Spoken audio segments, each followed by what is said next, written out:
सर्वप्रथम तो मैं नेटवर्क 10 न्यूज चैनल के पूरे परिवार को बहुत हृदय की अनंत गहराइयों से शुभकामनाएं देता हूं और धन्यवाद प्रकट करता हूं कि उन्होंने सनातन धर्म के पर चर्चा करने के लिए इतना बड़ा मंच लगाया और पूरे देश से पूज्य संतों को बुलाया।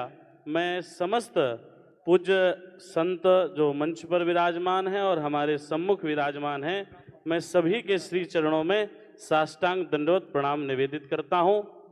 और मैं आपने चर्चा की बुंदेलखंड की, मैं जिस बुंदेलखंड से आता हूं उस बुंदेलखंड का अपना एक इतिहास है और जब जब क्रांति आई है तो उसी बुंदेलखंड से आई है।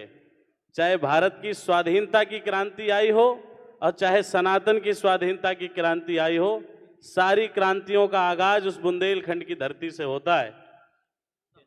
अभी आपने बहुत अच्छा एक प्रश्न किया कि संतों को राजनीति में आना चाहिए, और जब संत राजनीति में आएगा तो मैं बहुत जिम्मेदारी के साथ इस बात को कह सकता हूं कि जब एक संत राजनीति में आएगा तो उसकी जो सोच होगी वो संपूर्ण समाज के कल्याण की सोच होगी। उसकी जो सोच होगी वो अकेले एक परिवार को बढ़ाने की सोच नहीं होगी, उसकी सोच एक जाति को बढ़ाने की नहीं होगी, उसकी सोच संपूर्ण सर्व समाज के लिए काम करने के लिए होगी।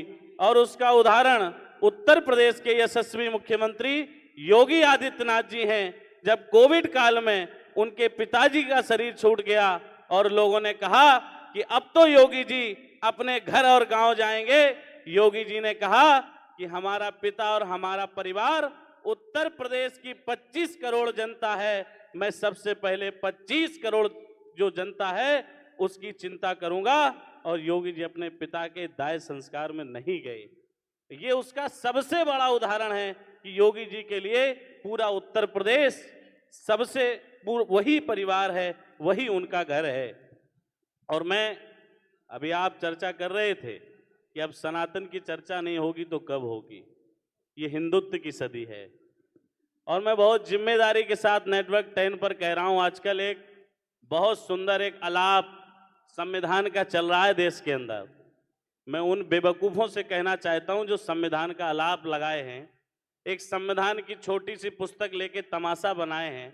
संविधान प्रदर्शन का विषय नहीं है, संविधान श्रद्धा का विषय है, संविधान विश्वास का विषय है। और उनसे मैं कहना चाहता हूं कि संविधान एक बार खोलकर पढ़ लो। संविधान के भाग 3 में भगवान श्री सीताराम जी का चित्र लगा है। संविधान के भाग में उस 3 भाग में सीताराम जी का चित्र लगा है जहां पे मौलिक अधिकारों की बात लिखी है संविधान में, वहां भगवान श्री राम के उस समय का चित्र लगा है जब भगवान श्री राम लंका से विजय करके अयोध्या के लिए जा रहे थे। और वो चित्र इस बात का संदेश दे रहा है कि ये राम राज्य की परिकल्पना यदि होगी तो भगवान श्री सीताराम जी से होगी। तो मैं उनसे कहना चाहता हूं, संविधान में किसी अल्लाह का जिक्र नहीं है, संविधान में किसी चर्च का जिक्र नहीं है, संविधान में सनातन है।